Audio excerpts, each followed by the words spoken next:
Now it's time for a business spotlight. This is the Adelaide Project.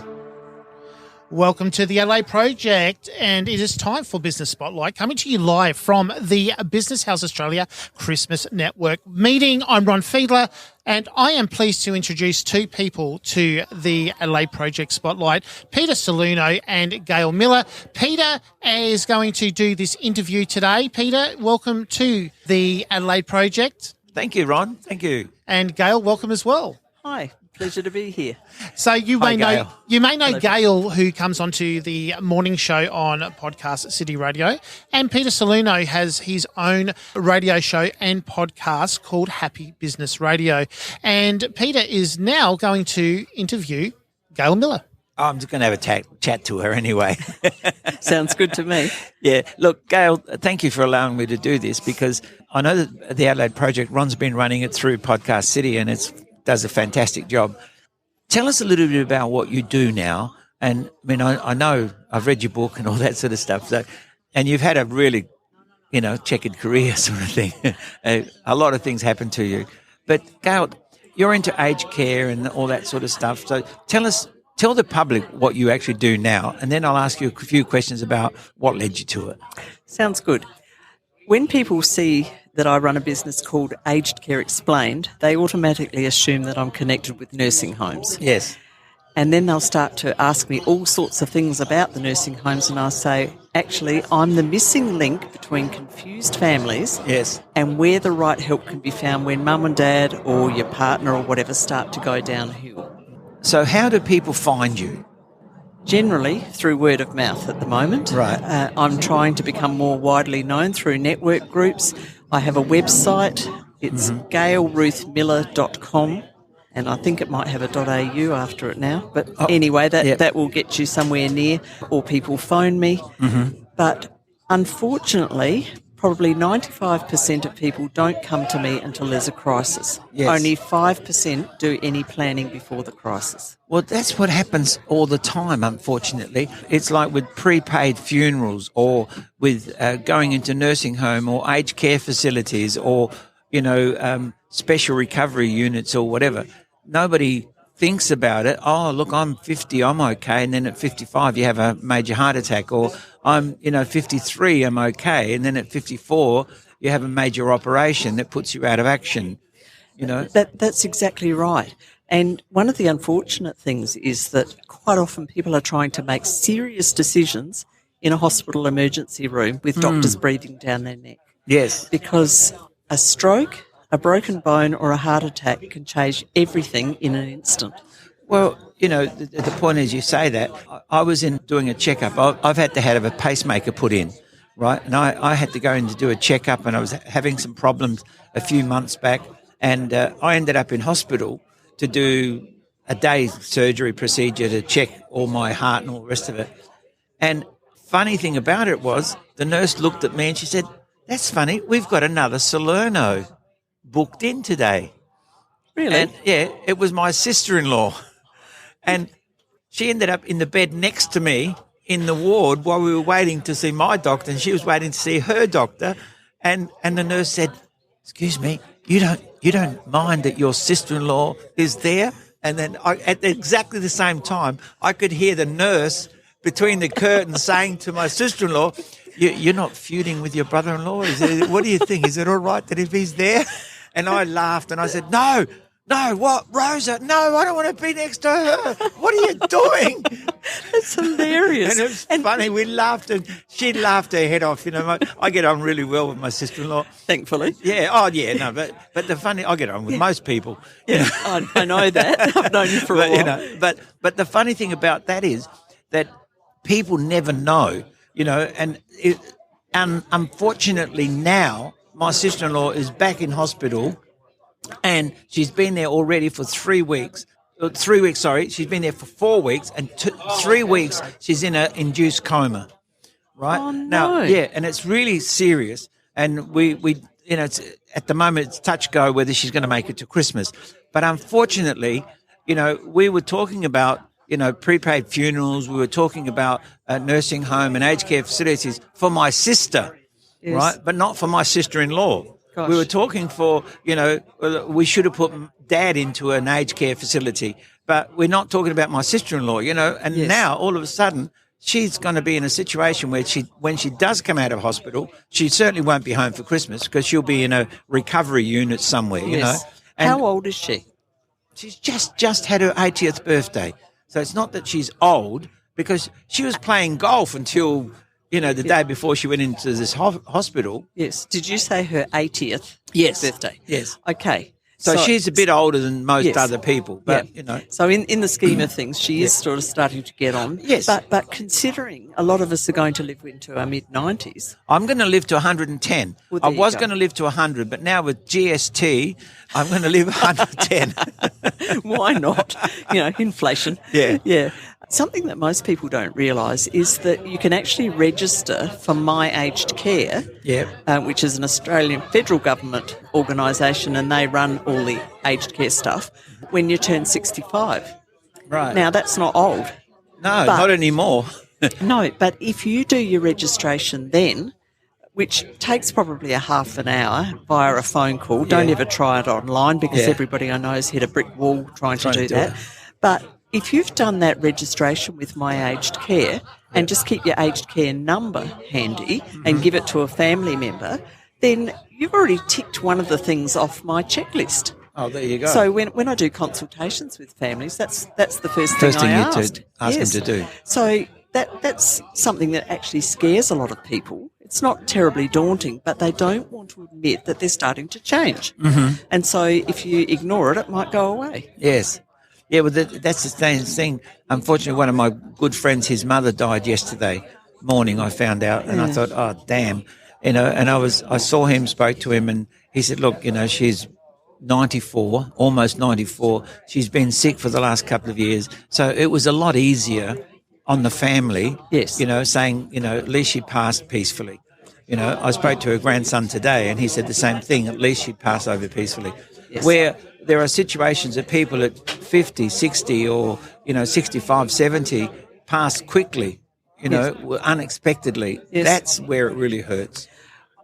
I've been to 6 funerals in 4 months. Yeah. This year has been a horror for funerals. Yeah.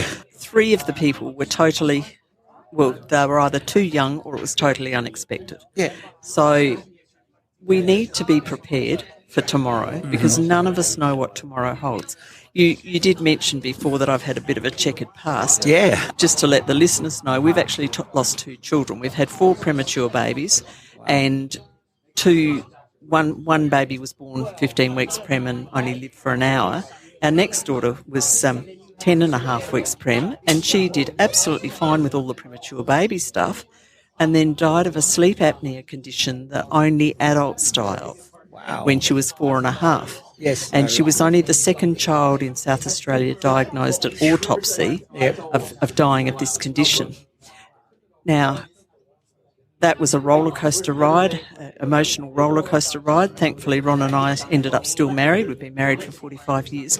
But it made us realise that none of us know what tomorrow holds. Yes. So we need to grasp each day, appreciate life. Precisely, be the very best version of ourselves that we can be and enjoy your life and contribute to others.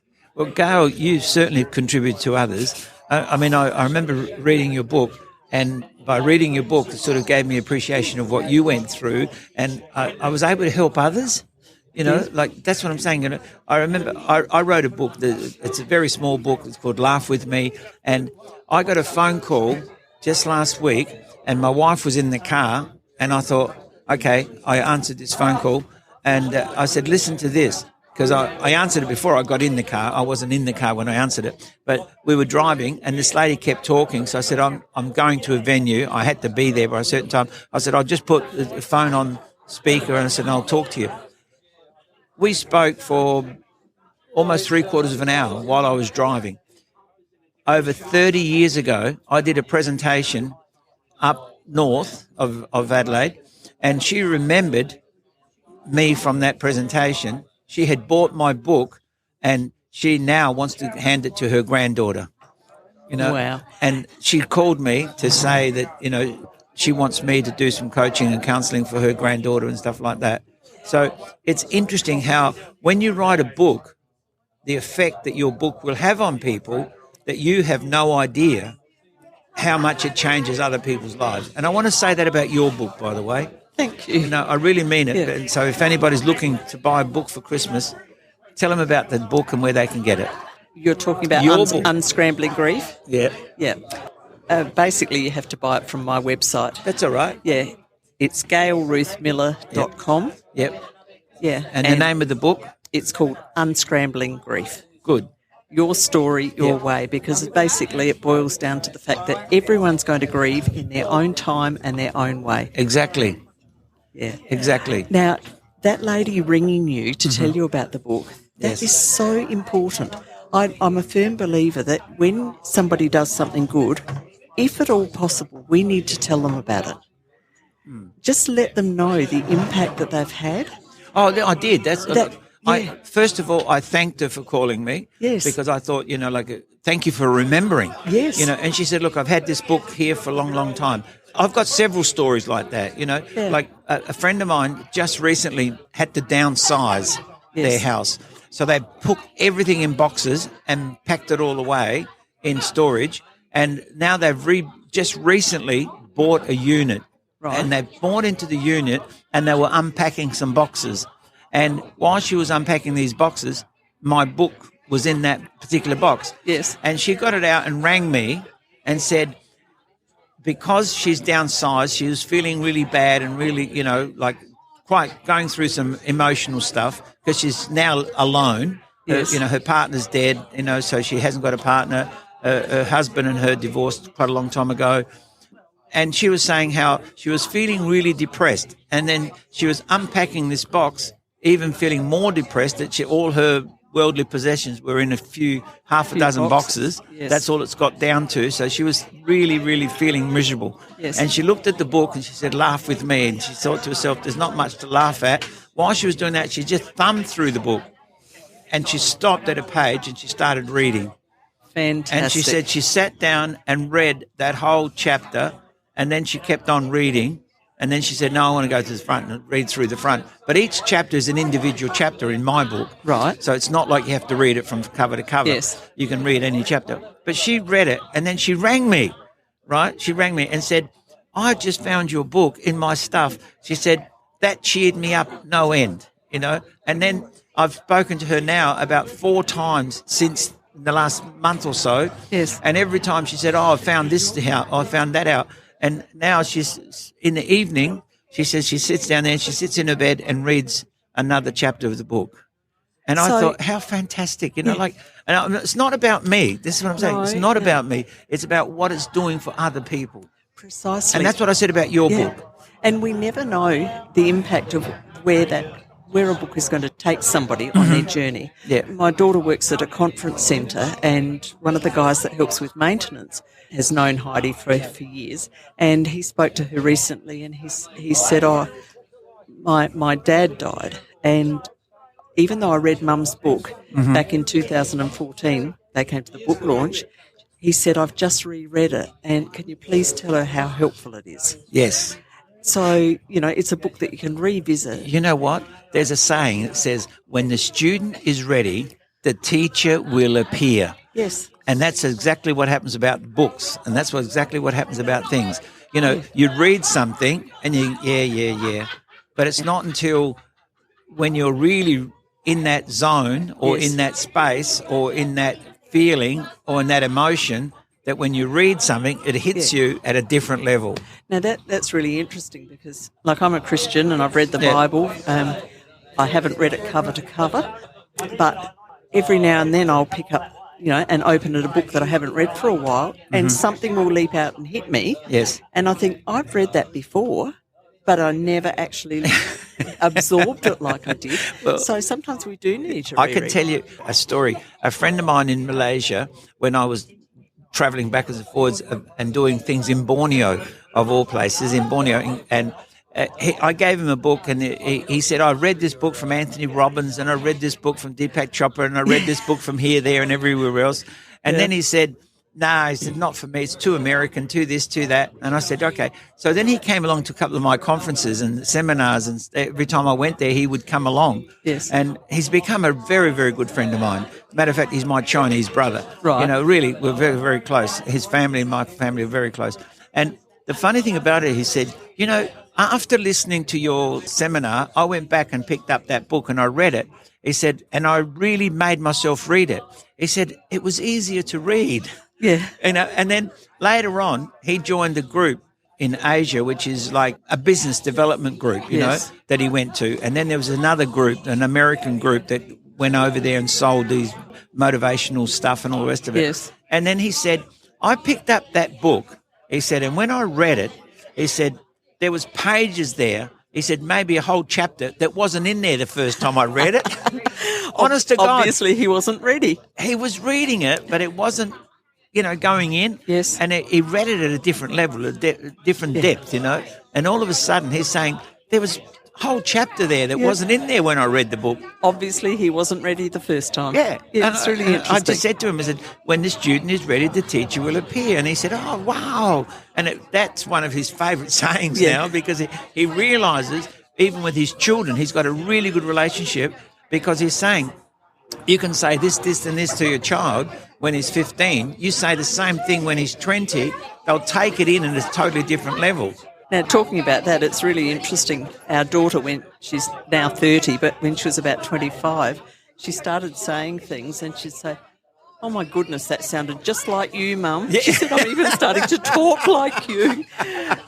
You know, That's over true. Things that maybe 10 years earlier, she'd have said, oh, Mum, don't be so, you know, whatever. Or it wouldn't have, maybe we thought it didn't go in, but they took it in, how they call it, you know, just by hearing it, by seeing it and all the rest of it. You know, I was talking to people about why I don't smoke.